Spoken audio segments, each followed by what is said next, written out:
fans do on a Sunday. But I'm very excited to have 2 days worth of Marin VIPs that are featured in the book here tonight. And when I was starting the research, I cast out to my friends on Facebook and I said, tell me your favorite organization that is doing good works. And so you're going to hear about one right now. And this is November 18th because some of them are a little framed towards the months of gratitude and the months of giving. So November 18th is Pass Along Self-Esteem.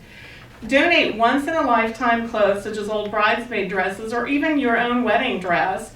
Many people can't afford formal wear for special events. When we're done wearing them, why keep them? Keep your own memories alive through pictures and pass the dress along someone who will make them happy and for their own special big moment.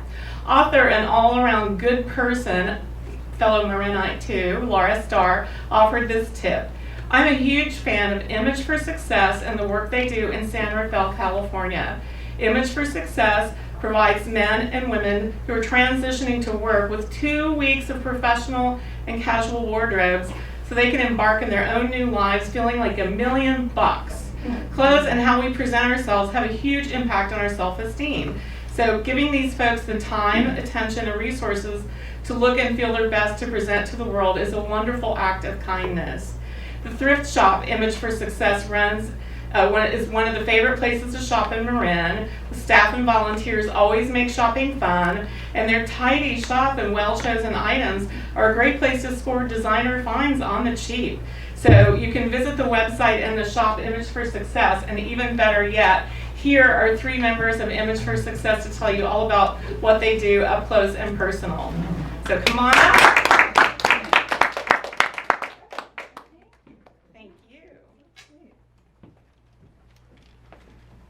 Well, thanks so much for having us come tonight. I'm Polly Elkin, and this is Terry Hollowell, and this is our founder, Barbara Lee. So we're particularly pleased to have her here. So I'm just going to give you a brief overview of what we do. It's a volunteer-based nonprofit. We provide complimentary wardrobes to men, women, and actually children as well. And so these are people who are transitioning to a life of self-reliance. We're headquartered in San Rafael on 4th Street, and truly the retail shop out front is a great place to visit. Lots of Eileen Fisher and great finds. This year we'll dress more than 1,500 clients, including more than 500 children. Our impact is far-reaching. We help low-income families meet the very fundamental need of clothing, and equally important, we promote their sense of dignity and self-esteem. Self-esteem is a huge issue when you're coming out of poverty. Our founding belief is that self-esteem begins with a positive self-image. Each client receives a 2-week wardrobe free of charge. The wardrobe includes everything from accessories to shoes to undergarments. And you kind of just don't think about this when you think about someone coming out of homelessness or, whatever their issue has been. I mean, even getting new underwear is so important to them. We have volunteer personal shoppers, and they give each client who comes in one-on-one attention, which is really wonderful. They dress them in a way that's fitting for their situation, whether it's job, whatever industry they're in, or if it's a child for school. I just want to share a letter we received from a student representative at the San Rafael School District. She writes, "Every week I send you children who are in need of clothing, and every week you give them not only the gift of clothes, but the priceless gift of self-esteem. Your volunteer personal shoppers and staff treat the children with respect, dignity, and love. Your customer service is better than Nordstrom's.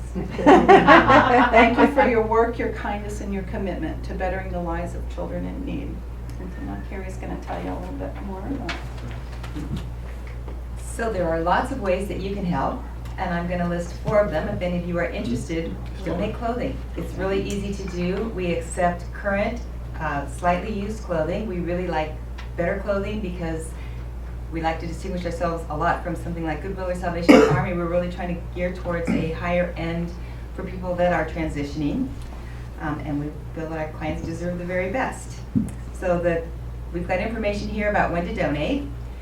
Another is get involved. We have another sign-up sheet if any of you would like to be volunteers. We accept volunteers to be the personal shoppers. which is it's a great experience. It's really fun to bring the people in and dress them, and there's a lot of gratitude and a lot of excitement about the new wardrobes. We also can use help in the retail store. A third way to help, it's really easy, shop the retail store. You find amazing deals there. It's really nice merchandise, and it's right in San Rafael. It's on 4th Street between E and F. Last but not least, make a donation. We get the clothing from donations, most of it, but we also need to purchase a fair amount of clothing, particularly for the children. We need it for the overhead, for the lights, and a few salaries. So everything you do helps, and it goes a long way. And Barbara, would you like to come up and say a few words? Sometimes you live long enough to see your dreams come true. It's been incredible to know that there's over 10,000 people who have come through Image since we started in '99. And some of these women have never been touched except in a violent way. And so the personal shoppers are encouraged to pat their shoulder, act. It's just like Nordstrom's when they come in, very much so. And up here we have some more information and some donation envelopes, and thank you very much for your book. Oh, thank you. I have a question for you. Yes. What initiated this? What got you to found this organization? What inspired you? I was lucky enough to have a grandmother who taught me compassion. And it was during the Depression. And we went to the beach and sold sunbonnets and quilts that she made. And on the way back, we took dinner to somebody who didn't have very much. And so people who, through no fault of their own, have a really tough time have always been in my heart. And I volunteered at Canal Ministry when the boat people started coming. And their stories were, I'd never heard stories like that. And so I heard about an organization in Marin County, or in San Francisco, that was dressing people going back to work. It wasn't my idea. And so I asked her if we could collaborate here in Marin, and she said, oh, you've got all those rich people in that big place that gives money, so you don't need it. So I said, if I do a needs assessment, would you talk about collaborating so we could do it? And so I called a lady named Mary Donovan at CalWorks, which is the welfare agency, and I asked if I could meet her, and she said yes. And I told her what sort of the idea I had, and she said, can you start tomorrow? I have 40 women who are ready to dress. So fantastic. Clinton had just passed the Welfare to Work Act. So I don't know that it would work now, but it was in the newspapers. People were well aware that people were trying to go back to work, and I knew in Marin County we'd never run out of clothes. Great. So go with your dream. Yes. And thank you, Brenda, for it was Thank a you. wonderful Yes, book. thank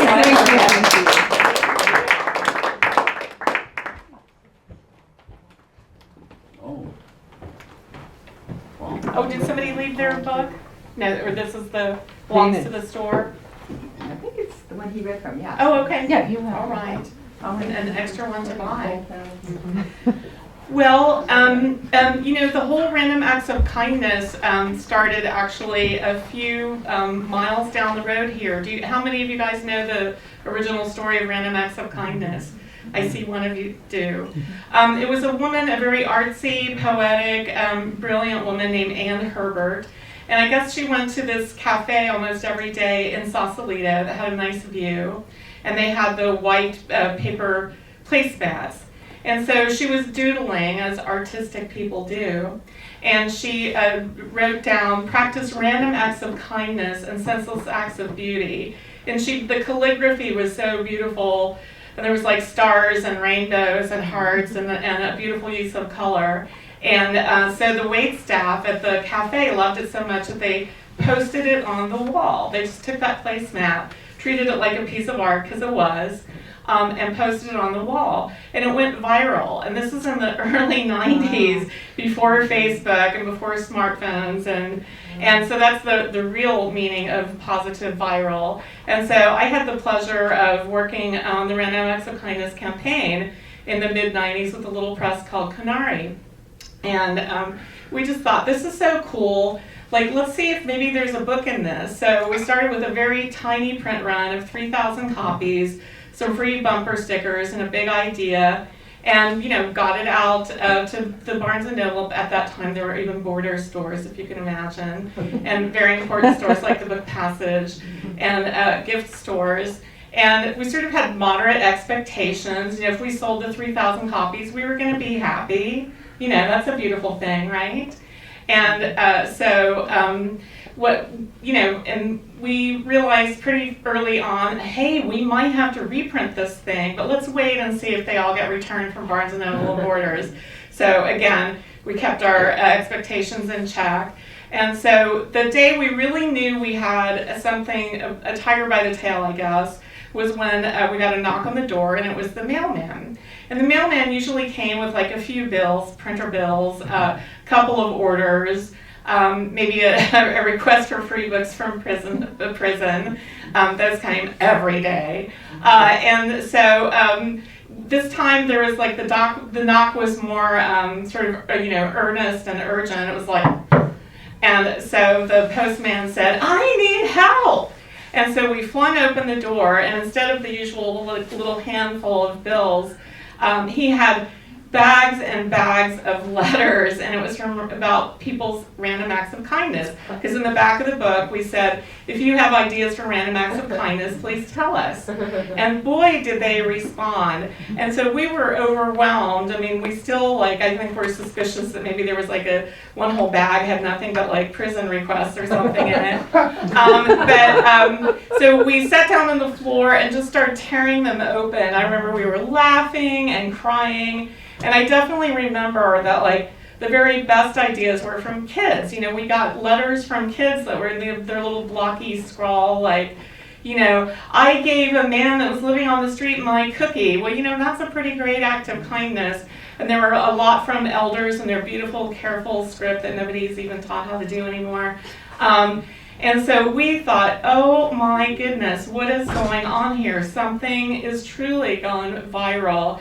And so actually, I think within a couple of years, Random Acts of Kindness books had sold 2 million copies.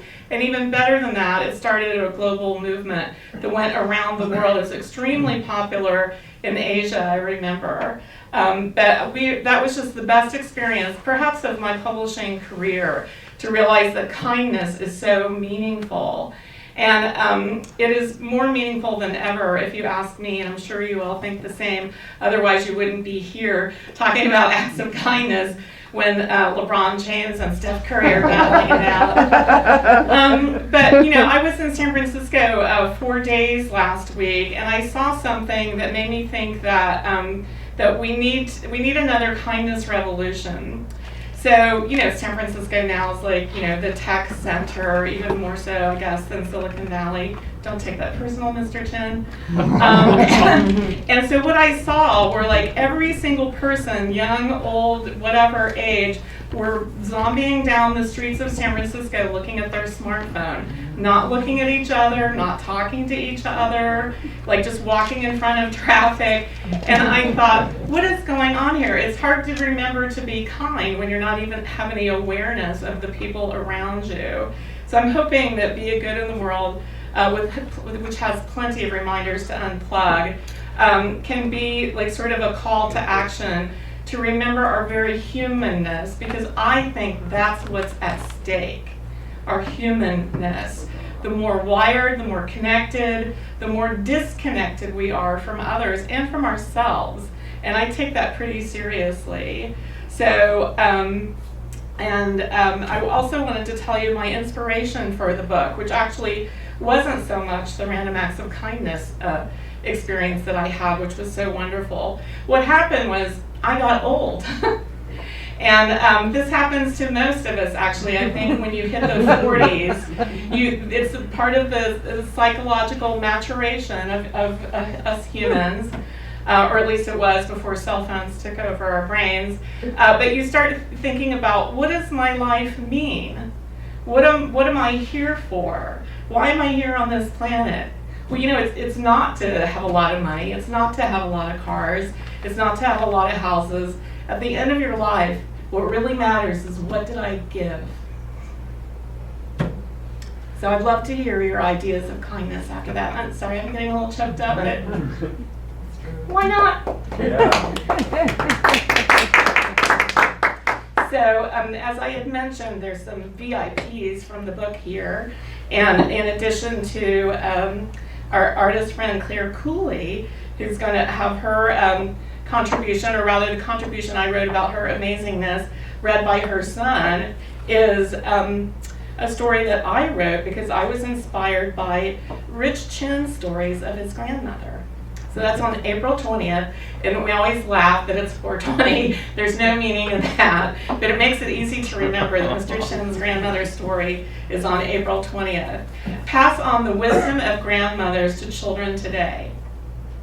Rich was raised by his grandmother, whom he called GM. She had been the wife of the head of their village and clan in southern China until the Japanese occupation came along and war devastated the community, the cost of a great many lives.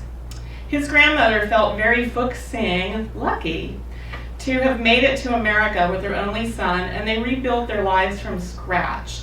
She ran a Chinese laundry, which I have no doubt was the finest in all of Flushing, Queens. While working and taking care of her grandchildren, she told stories of the homeland, including the hardest times you can imagine, where all she could eat was insects and bugs during the drought and war and famine and pestilence. Can you imagine that? It's hard for us to imagine here where, we're surrounded by such bounty and wealth. So she relayed all this to her grandchildren with no bitterness, only a sense of great good fortune in getting to live in this land of plenty here in the U.S. Day by day, story by story, she instilled values of excellence, gratitude, hard work, keeping a positive attitude no matter what, into her children and grandchildren. When Rich and his younger brother, Jimmy, went to public school in Queens, they made lots of friends in that melting pot metropolis, including a young African-American boy who was really tall for his age and came from a family that had a hard time putting enough food on the table. One day, he stopped by their house with Rich and Jimmy. It took GM, the grandma, about 2 seconds to assess the situation, and she told them to bring him by every day. She always made extra food for their new fast-growing buddy, and having faced severe hunger during the war, she was not going to let anybody in her tribe go hungry. Every day, in ways large and small, she showed her family how to do the right thing. Stand on the bus so others can sit, be polite even if others are rude, and above all, take care of your clan. So at this point, I think I need to call up the clan member that we voted to read May 9th.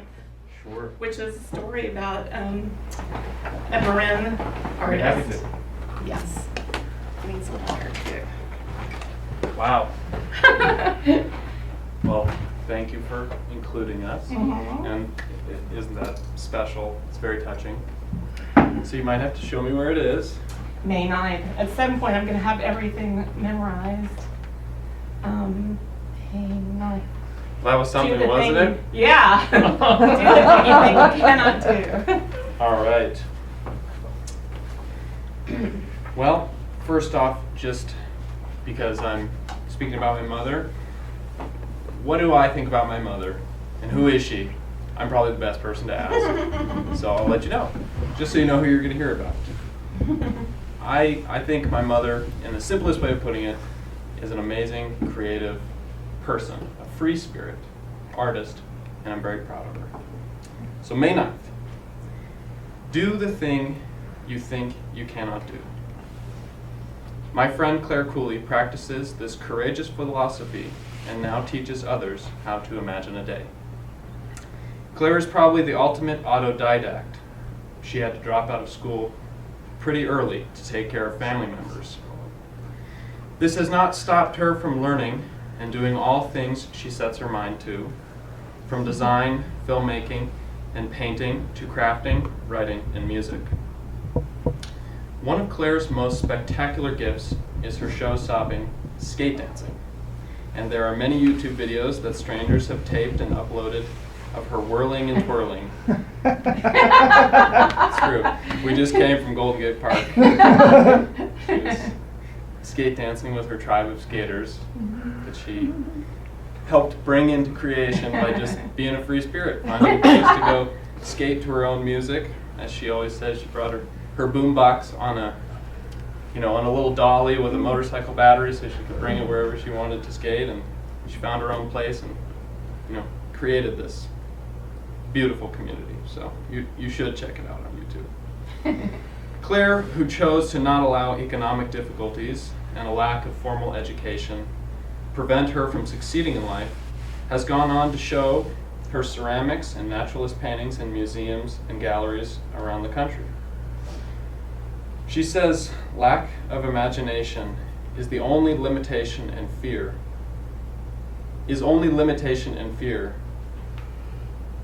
Sorry, I should know these quotes. Lack of imitation is the only limitation, and fear creates self-doubt. Wow.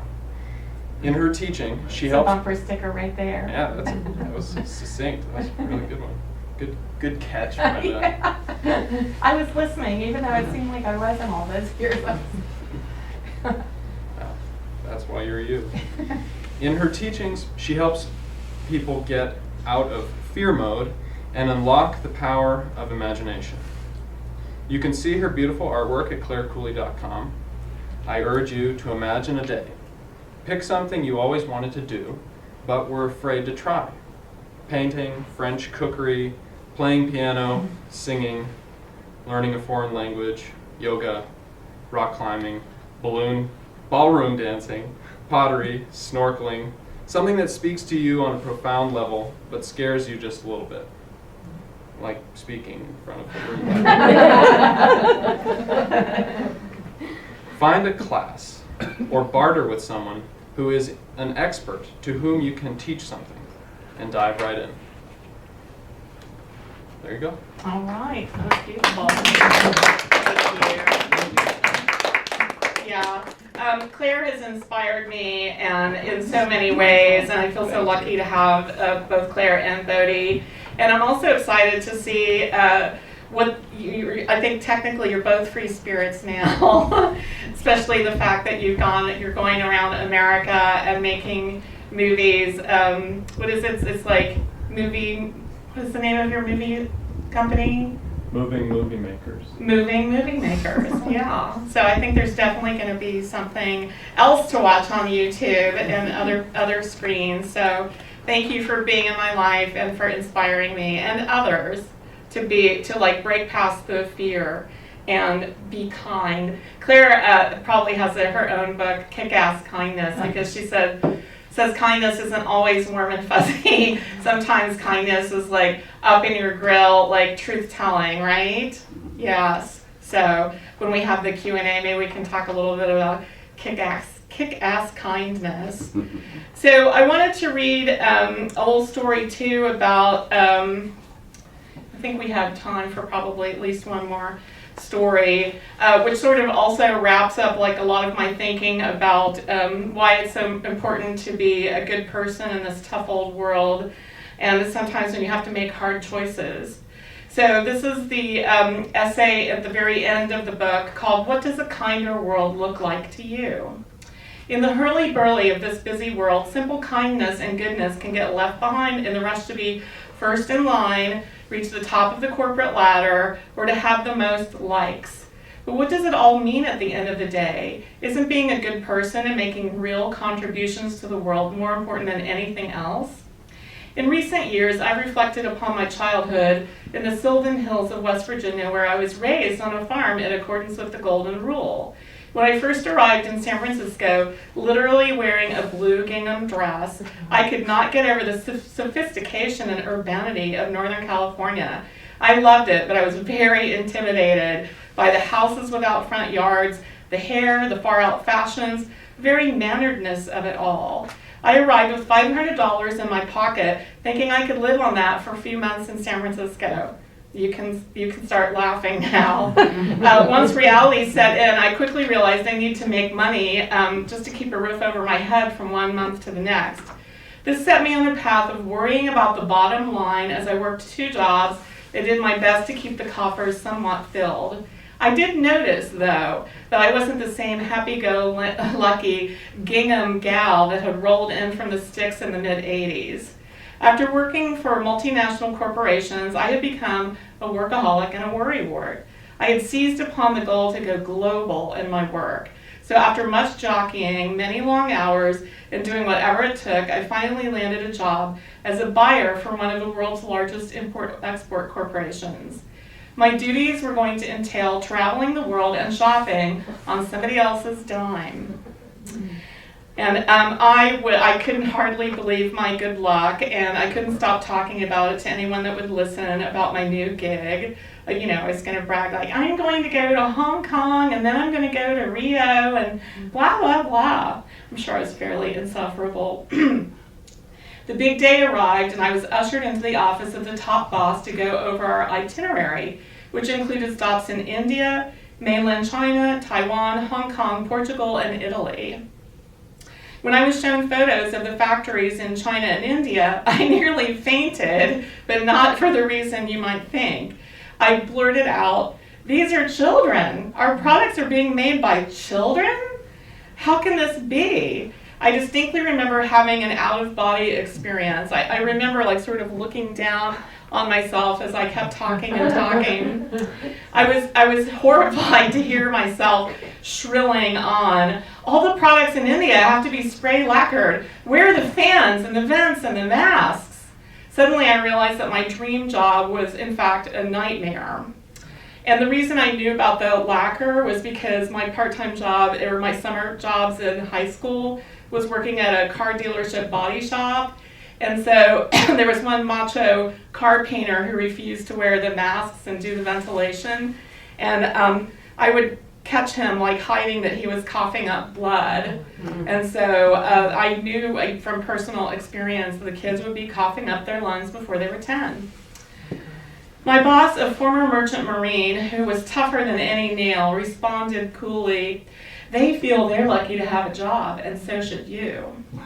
I couldn't help myself, and I kept on going, "These kids will be coughing up their lungs before they're 10. This isn't right. No way am I exploiting children, and neither should you." Again, I could hardly believe what I was saying, but looking back, it's one of my proudest moments. Maybe it was some kick-ass kindness. This was when I was reminded of what really mattered. I had learned that the good teachings instilled in me by my mom had taken root, even in acidified soil. From then on, I have become more conscious day by day of living a life based on values. I quit my job the next day. And I was scared to death of not having any income, but I used my newfound vocal skills to talk my way into a job in publishing, and best of all, a publishing house specializing in philosophy, spirituality, self-help, and wisdom traditions of the world. They even had a tree planting program to offset the environmental impact of paper and books. At the end of life, I feel sure that having a lot of money, a lot of real estate, and toys will not be as important as how much love you give to the world. This realization was the inspiration for Be a Good in the World, which I view as 365 big, bold, beautiful acts of kindness. And my sincere hope is that it inspires you to put in motion your ideas for making a difference. Moreover, I would love to hear your ideas and your acts of kindness and your thoughts about how we can make it a better world. So, thank you.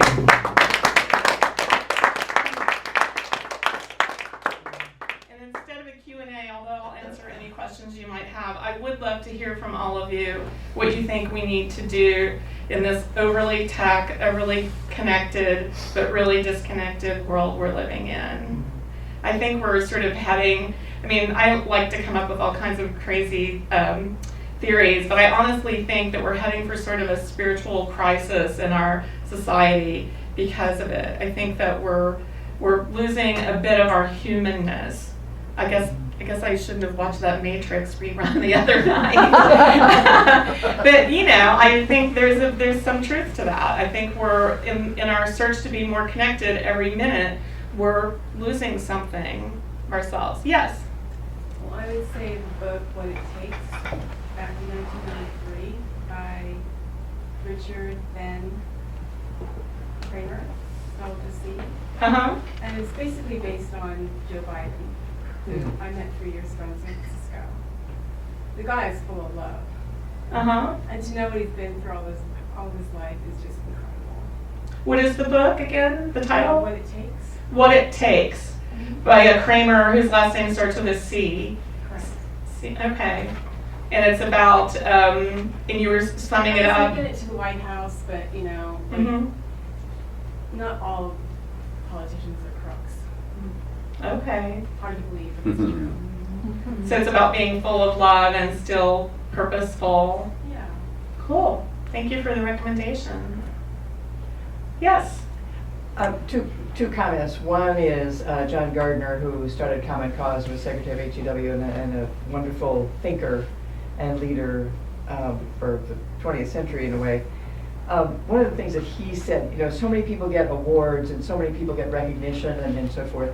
And he always worried about the people who just kept on plugging and no glory but lots of guts. Mm-hmm. And one of the things that he said is that some people make the world better just by being the kind of people they are. Mm-hmm. It's beautiful. And I think that that sets kind of a low bar in a way, which is very nice that we don't have to be just going for the downs all the time. It's simple things. And so in that context, I just wanted to tell a story that just happened last week, which amazed me. We were at a meeting and at a large hotel, and there was a young fellow who was the concierge, and people were always lined up. They were just lined up, and he was handling it. And I went up to him at the end of this, it was a 4-day meeting, and I said, "How are you doing?" That's what I said. I said, "How are you doing?" And he said, "Well, fine." And I said, "Well, that's terrific. Because, and you know, you must have a day off coming up soon because you've been here, 24/7 for 4 days in a row." And he said, "I do, and I'm doing fine." And about an hour later, there was a knock on our hotel room door, and it was room service. And I said, "Well, we haven't asked for anything." And the fellow said, "Well, somebody sent this to you," and it was a bottle of Merlot, and a cheese and fruit plate. And a note from this concierge, and he said, "Nobody's ever asked before." Wow. And that was how are you doing? Mm-hmm. Mm-hmm. Right. That was very human. Very good, Dr. Linda Clever. And actually, you did two things. You genuinely asked, but also you caught him doing something right, which I think is something that we need to do more of, particularly in the daily workplace. Whether it's a little company or a major corporation or a nice bookstore, when you see somebody, doing good, call them out on it in a good way. Like, catch them doing it right and make sure they know it. And in a different way than the Image for Success people, that self-esteem is going to raise everybody's boat in the room.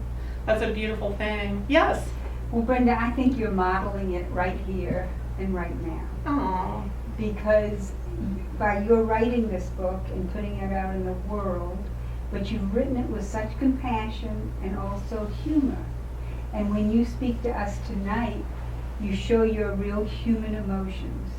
You're not behind a facade. You could talk all about your very successful publishing business if you wanted to, but what are you doing? You're inviting all of us to be very human with you. Mm-hmm. So I feel that you're really modeling it in a beautiful, beautiful way. And I know that I heard certain people walk in a room and the flowers die, and other people walk in a room and the flowers grow. Oh, I never heard that And one. I know that what that is perhaps when the woman was up earlier and someone asked, what was your inspiration to do this? And she said, "My grandmother taught me kindness." Mm-hmm. And I think it really starts with our heart, with our immediate family, and can spread from there. So I want to thank you for the work that you're doing in the world.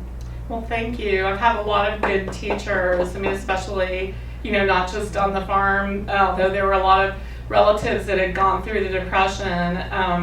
And they were some of the most genuine and wonderful and wise people because they saw what it was like to have nothing. And that actually probably many thousands of people only survived the Great Depression in America because of the kindness of strangers. So I think maybe I had some very good modeling from the very elderly 80, 90-year-old aunts and uncles that, like, you know, they would like to talk about the Depression, but like not in a bitter way. It was their stories. It was like storytelling hour, and I would hang on every word because it was amazing to me. And you know, there's the joke about like, well, my parents say they had to like walk to school in the snow or something like that. These people really they never got new shoes. They never got anything new. It was all hand-me-downs or things that had to be repaired and used over and over again. But they were richer than anyone else because of like their hearts. I have a question. Yeah. What are you doing, or how can we help you get this book and really what's behind the book, which even is bigger, how to make it a better world, a more friendly, to the high school students, and the 8th graders, 9th graders, they're looking for some place to be needed. Right. They're looking Right. for models where they can really live out their goodness and their kindness. Well, I don't know. I think I need your help. So that's a great idea. And you know, that is something that Random Acts of Kindness did. It touched the hearts of children, and then librarians and teachers paid attention. So maybe we need to, you know, librarians and teachers somehow kind of outreach.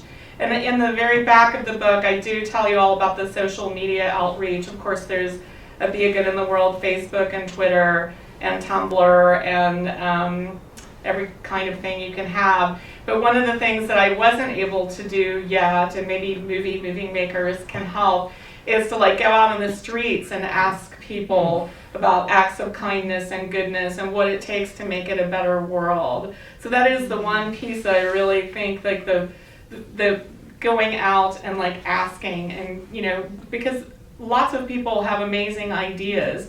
I mean, this is just 365 acts of, you know, suggestions on how to make it a better world, but there's thousands. Like, so, you know, I would say help us get out and find out all those genius acts of kindness, kick-ass and otherwise.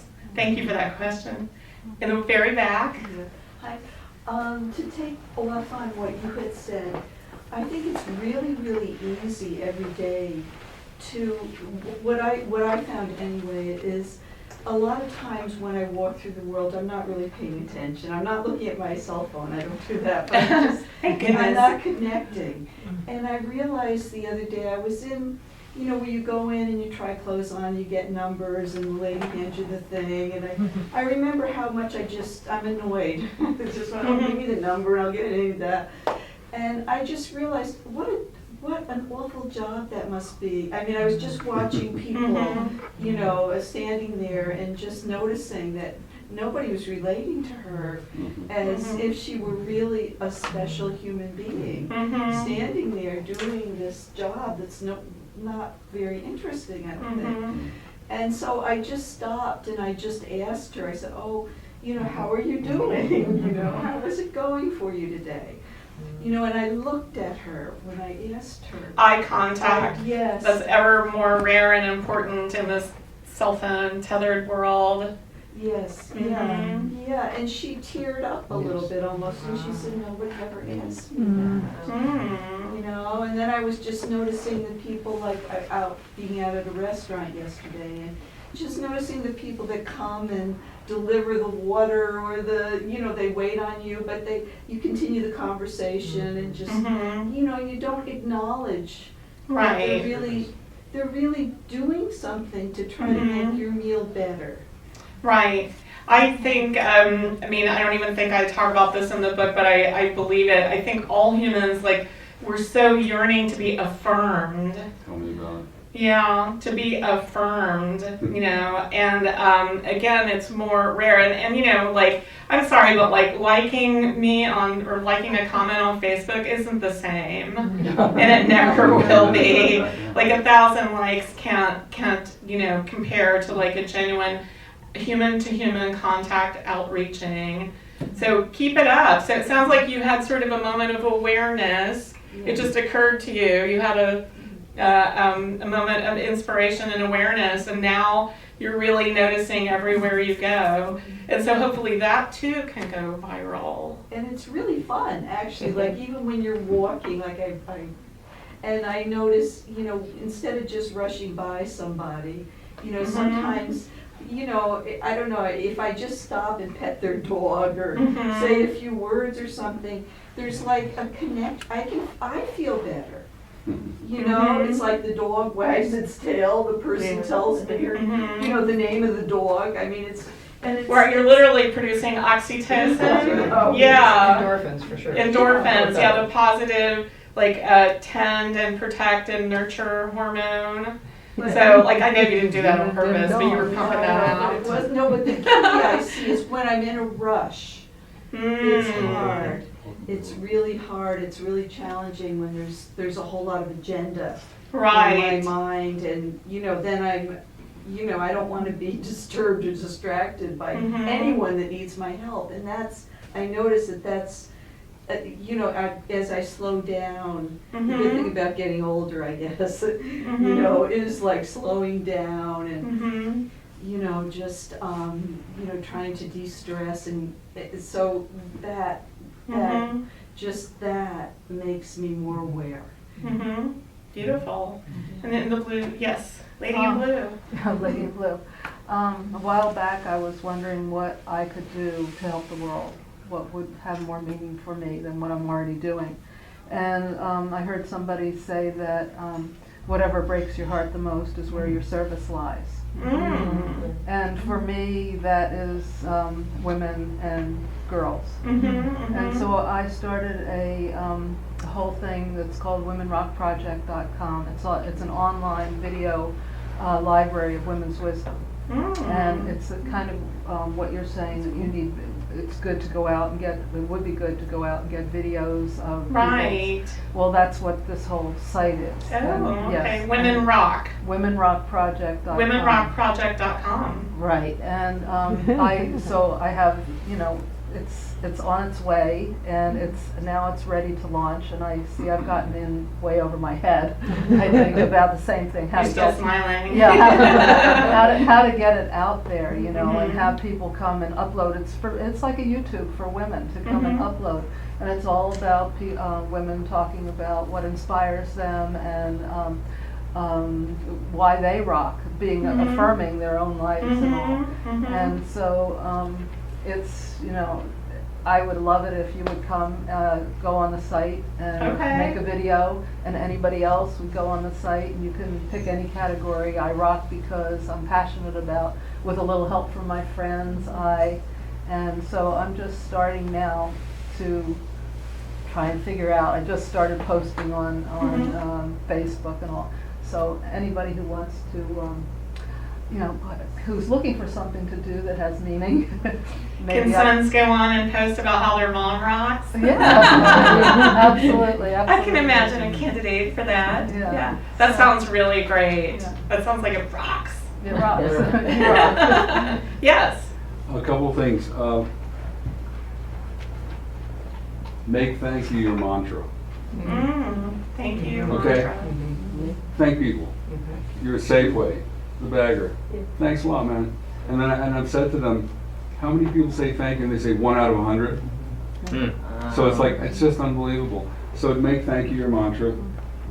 On the house, go for it. No money involved. Right? You're welcome. Okay, yeah, there you go. And that's the other part of it. And these days, when I say thank you to people, they're so busy with the technoid hypnosis thing that we got going, that it's like, oh, that's okay. No problem. No problem. Real different than you're welcome. Right. No problem. It's It's really deflecting. bullshit. Deflecting it or something, right? Right. Yeah, and a couple other things from my life experience. We were in Hawaii years ago, and Sherry's my wife, and Sherry and I were on the beach, and I saw this woman who really looked worried, but I didn't know her. I didn't know she was sitting alone. She was really worried, and I tend to talk to people a lot.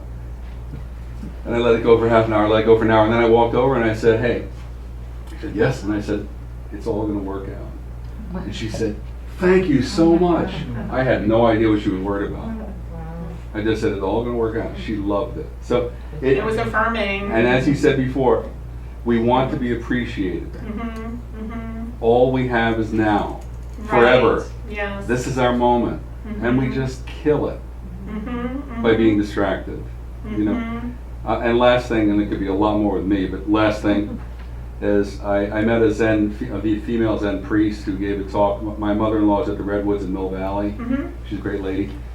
And the female Zen priest said, if you're not in awe, you're not paying attention. If you're not in awe, you're not paying attention. Right, and not paying attention is what the modern world is really good at. Right. We're really, right. really good at it. And it's Yeah. time to say thank you and wake up Mm. and smell the incense. Wow. I think That's volume it. number 2 is partially written from tonight. Right. Yes, Byron. Yeah, I just wanted to acknowledge teachers. I taught long ago, but I forgot what it was like. And I don't know if any of you noticed that the people in your life who are teaching, you can't really reach them through the school year for much of anything. Because they're working through the weekend, they're working weeknights, they're grading papers, they're thinking about tomorrow's lessons. And around this time of year is when they sort of have their coming out party. And I have a housemate who's a professor, and he's not well paid at San Francisco State. And he's 68 years old. And I'm always saying, like, maybe you should retire. He says, yeah, you know, I should retire. But here he is, and he's working sometimes all night long, answering emails from his students, because he just loves his students. And the next morning he's had 2 hours of sleep, and he goes in and teaches. So it's like this all year for this guy. And we don't really do much with him until the summer when he's out. And I noticed that with my other friend. I didn't notice it until I had a housemate who was I have other friends that I realize, you know, I can't really reach them during the school year to do things socially or whatever. Because they're teaching high school or they're teaching somewhere.